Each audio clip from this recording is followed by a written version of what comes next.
अगर आप ऑफिस में काम करती हैं, घर से ऑफिस तक जाना पड़ता है इतनी ज़्यादा गर्मी में, या फिर आप अपने शहर से किसी और शहर रोज़ाना आना जाना करती हैं, तो उसके अंदर महिलाओं को एक सबसे बड़ी समस्या होती है इन बालों की।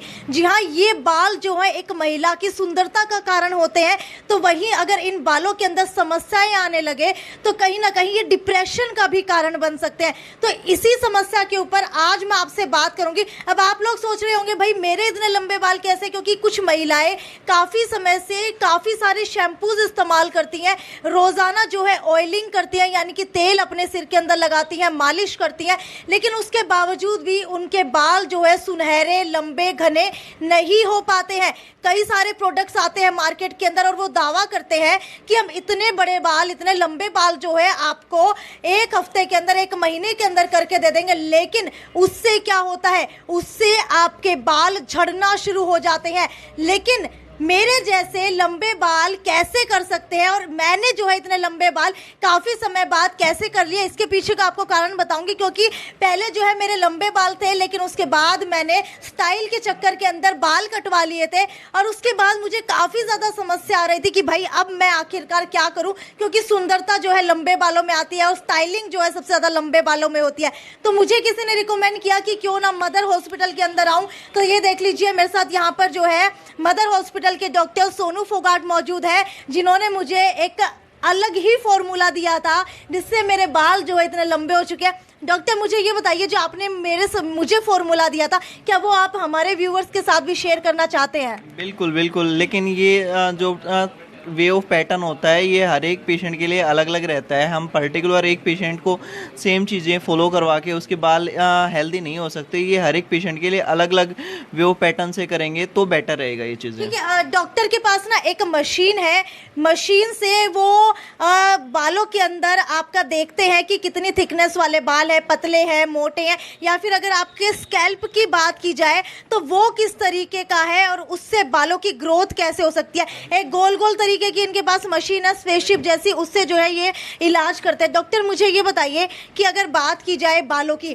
तो बालों के अंदर इस मौसम में किस तरीके की समस्याएं जो है ज़्यादातर आती हैं?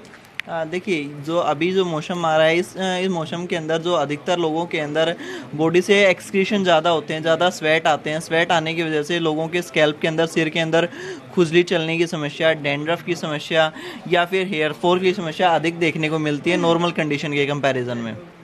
ठीक है, ये देख लीजिए, अगर मैं अपनी बात करूँ, मेरा रिपोर्टिंग का रोज़ का काम होता है, और अगर बात की जाए एक महिला की, तो उसको एक हफ्ते के अंदर कितनी बार अपने हेयर को वॉश करना चाहिए? देखिए, हफ्ते के अंदर कम से कम 2 टाइम्स वीक वॉश करना चाहिए। जो आपका नॉर्मली शेड्यूल क्या रहता है, आप डस्ट के टच में ज़्यादा रहते हैं, तो आपको फ्रीक्वेंट में, मतलब हफ्ते में 3 बार कम से कम आपको वॉश करना रहता है। लेकिन जो नॉर्मल लेडीज़ घर पे रहती हैं उनको 2 टाइम हेड वॉश करेंगे तो भी वो सफिशिएंट रहेगा उनके लिए। ठीक है, कई महिलाएं कहती हैं कि भाई अगर ज़्यादा हेड वॉश करेंगे तो बालों झड़ने की समस्याएं ज़्यादा आने लगती है, तो क्या ऐसा भी होता है? क्या हफ्ते के अंदर एक बार अगर वॉश करें तो वो भी चल जाता है? देखिए, हफ्ते के अंदर एक बार वॉश करने से अच्छे से डस्ट नहीं निकल पाती है, जिसकी वजह से स्कैल्प के अंदर ईचिंग की प्रॉब्लम अधिक देखने को मिलती है, डैंड्रफ होने के ज़्यादा चांसेस होते हैं। क्योंकि बॉडी से जितना ज़्यादा पसीना निकलेगा, वो पसीना हमारे बालों के अंदर जो डस्ट है उसको चिपका के बैठ जाएगा, जिसकी वजह से बालों के अंदर पपड़ी बनना स्टार्ट हो जाता है, साथ साथ खुजली चलना स्टार्ट हो जाता है।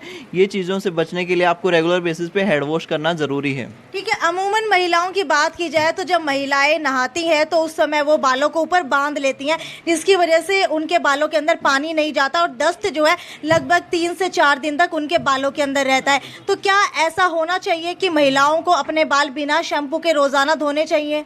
बिल्कुल नहीं, रोज़ाना धोने, काफ़ी लेडीज़ को ये चीज़ें दिक्कत आती हैं रेगुलर हेड वॉश करने में, तो वो एक दिन का अल्टरनेटिव डेज पे हेड वॉश करेंगे तो बेटर रहेगा as compared to normal condition के अंदर। ठीक है, अगर हेयर्स की बात की जाए तो काफ़ी सारे जो पुरुष हैं उनको भी दाढ़ी मूंछ के अंदर भी इस तरीके की समस्याएं आती हैं, उनके बाल भी जो इसी तरीके से झड़ने लगते हैं, तो क्या उनको भी रोज़ाना वॉश करना चाहिए? देखिए, अगर आप शैम्पू से वॉश कर रहे हैं, नॉर्मल कोई भी हर्बल शैम्पू से आप वीक में 2 टाइम्स या मैक्सिमम 3 टाइम्स वॉश करेंगे तो वो सफिशिएंट है। नॉर्मल हेड वॉश करना है, नॉर्मल है, हमारी पुरुषों के अंदर वो चीज़ें नॉर्मल है, लेकिन महिलाओं के अंदर वो चीज़ें नहीं हो पाती, क्योंकि काफ़ी महिलाएं कहती हैं कि मैं बुधवार को सिर नहीं धोऊंगी, मैं बृहस्पतिवार बुधवार को सुई नहीं दूंगी, उस वजह से अधिक देखने को मिलती है।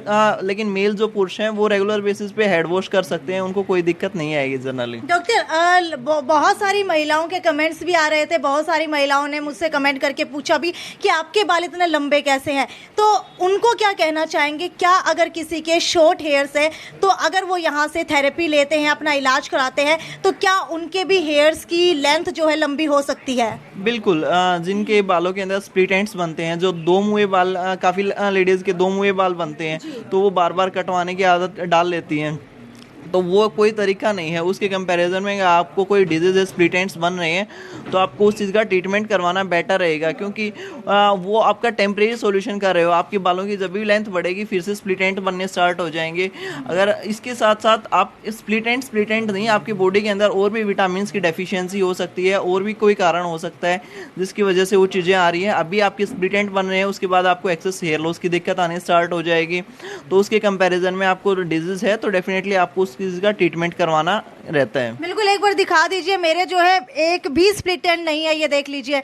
और इसी तरीके से पहले जो है मुझे भी स्प्लिट एंड की समस्या आ रही थी। मैंने डॉक्टर से बात की भाई, क्योंकि अब जानकारी हो गई है, जब पता है कि हमारे पास इतने अच्छे डॉक्टर हैं तो क्यों ना हम इनका फ़ायदा उठाएं। तो डॉक्टर मुझे ये बताइए कि अगर बात कर ली जाए हेयर्स की, और किस किस तरीके की समस्याएं जो आपके पास रोज़ाना आती हैं? देखिए, रोज़ाना अधिकतर लोगों के अंदर जो मेल पैटर्न बाल्डनेस की समस्या अधिक देखने को मिलती है, जिसमें कोने जाने स्टार्ट हो जाते हैं, धीरे धीरे काफ़ी लोगों के कंप्लीट बाल चले जाते हैं, वो पुरुषों के अंदर देखने को मिलती हैं। इसके अलावा महिलाएं होती हैं, महिलाओं के सेंटर लाइन जो डेंसिटी है वो कम होनी स्टार्ट हो जाती है। ये चीज़ें अधिक देखने को मिल रही हैं। डॉक्टर, कई बार होता है कि महिलाएं जो होती हैं उनके बाल तो सिर से घने दिखते हैं, लेकिन जब वो चोटी बनाती है तो बिल्कुल पतली चोटी दिखाई देती है, तो इसका कारण क्या होता है? देखिए, जो बॉडी के अंदर जो रेशियो रहता है 85% हमारे एक हेल्दी इंसान के कंपैरिजन करें तो 85% हमारे थिक हेयर होते हैं, 15% हमारे थिन हेयर होते हैं। लेकिन जैसे फीमेल पैटर्न बाल्डनेस, जैसे महिलाओं का गंजापन कहा जाता है, उस दौरान जो रेशियो है, इस रेशियो में चेंजेस आने स्टार्ट हो जाते हैं, जिसके बाद बालों की लेंथ भी बढ़ना कम हो जाता है, साथ साथ बालों के अंदर एक्सेस हेयरफॉल की समस्या भी देखने को मिलती है। ठीक है, ये तो हो गई प्रॉब्लम्स की बात। अब बात कर लेते हैं भाई, प्रॉब्लम्स के बाद उनको ठीक कैसे किया जाए, कौन सा शैम्पू यूज किया जाए, कौन सा ऑयल यूज किया जाए। डॉक्टर, ये बताइए कि कौन सा शैम्पू और कौन सा ऑयल जो है अधिकतर महिलाओं को यूज करना चाहिए? देखिए, सबसे पहले अगर आप कोई भी शैम्पू यूज कर रहे हो, पहले उसमें पैराफिन देख लीजिए, और पैराफिन की मात्रा कितनी है, वो चीजें आप अवॉइड करें। जितना हो सकता है आप हर्बल शैम्पू यूज करो, हर्बल ही ऑयल यूज करो। सिंपल मस्टर्ड ऑयल भी यूज कर सकते हो आप जो घर पे रहता है, लेकिन हर एक पेशेंट टू पेशेंट वेरी करता है कि उनके बाल कैसे हैं। अगर आपके हेयर हेल्दी हैं तो उस दौरान आप नॉर्मल मस्टर्ड ऑयल यूज़ भी करोगे तो वो भी आपके लिए इफेक्टिव रहेगा। लेकिन आपके बालों के अंदर लेंथ नहीं बढ़ रही है तो उस दौरान आप कोकोनट ऑयल यूज़ करिए, ऑलिव ऑयल यूज़ करिए। ये हर एक पेशेंट टू पेशेंट वेरी करता है, और पेशेंट टू पेशेंट ही वेरी उसका शैम्पू भी करता है, पेशेंट की क्या कंडीशन है। बिल्कुल, आपको ऐसे भी नहीं करना है कि अगर किसी ने आपको रिकमेंड कर दिया, बता दिया, तो आपने वही शैम्पू और वही तेल यूज करना शुरू कर दिया। एक बार आप यहाँ पर डॉक्टर सोनू फोगाट से चेकअप करवा के जा सकते हैं, अगर आपको दवाई कंटिन्यू भी नहीं करनी कि भाई मुझे समस्या क्या है आखिरकार। क्योंकि कई बार डॉक्टर ऐसा होता है कि हम किसी से पूछ के तो कर लेते हैं शैम्पू यूज, लेकिन उसका नतीजा जो है बेहद बुरा होता है। जो हमारे बच्चे कुछ बाल होते हैं वो भी झड़ने लग जाते हैं। डॉक्टर, मुझे ये बताइए, जो भी ये समस्याएं आ रही हैं हेयर की, ये हिसार के मदर हॉस्पिटल के अंदर उसका किस तरीके से इलाज किया जाता है? देखिए, सबसे पहले पेशेंट की हेयर की कंडीशन एग्जामिनेशन की जाती है डिनोलाइट से, जो माइक्रोस्कोपिक कैमरा रहता है उससे बालों की रूट्स, शायद यही वो लाइट है जिससे इससे ही पेशेंट के बालों की कंडीशन है एग्जामिनेशन की जाती है, रूट्स की क्या कंडीशन है, उसके हिसाब से पेशेंट का जनरल ट्रीटमेंट किया जाता है। उसकी डिजीज बताई जाती है, पेशेंट को क्या डिजीज है, उसके हिसाब से पेशेंट की केस चेकिंग की जाती है। जो पेशेंट के मेंटल सिम्टम है, फिजिकल सिम्टम्स हैं, उसके बिहाफ पे ही पेशेंट का ट्रीटमेंट रहता है। तो आपको बता दूं भाई, अगर आपको भी हिसार के मदर हॉस्पिटल के अंदर आना है अपने बालों का इलाज करने के लिए, चाहे आप मेल हो या फिर फीमेल हो, या फिर आपको चाहे दाढ़ी या मूंछ की समस्या हो, बाल कहीं से भी झड़ सकते हैं, किसी भी आपके बॉडी पार्ट से अगर बाल झड़ रहे हैं और अगर आप किसी को नहीं बता पा रहे हैं तो हिसार के मदर हॉस्पिटल के अंदर आप लोग आ सकते हैं। एड्रेस एक बार आपको बता देती हूँ कि नागौरी गेट के अंदर एंटर करते ही गोस्वामी स्वीट्स के बिल्कुल सामने आपको मदर हॉस्पिटल मिलेगा, और यहाँ पर आपकी ओपीडी जो है बहुत ही मिनिमम रेट के ऊपर रखी गई है, ताकि इनका उद्देश्य ये है कि हिसार ही नहीं बल्कि पूरे हरियाणा से जितने भी इस तरीके की समस्याएं हैं वो सारी की सारी खत्म की जा सके। खैर, आपकी अगर कोई भी समस्या है तो ये फ़ोन के ऊपर भी कंसल्टेशन देते हैं। डॉक्टर, एक बार नंबर बता दीजिए। जो हॉस्पिटल का नंबर है वो 7273859000 है।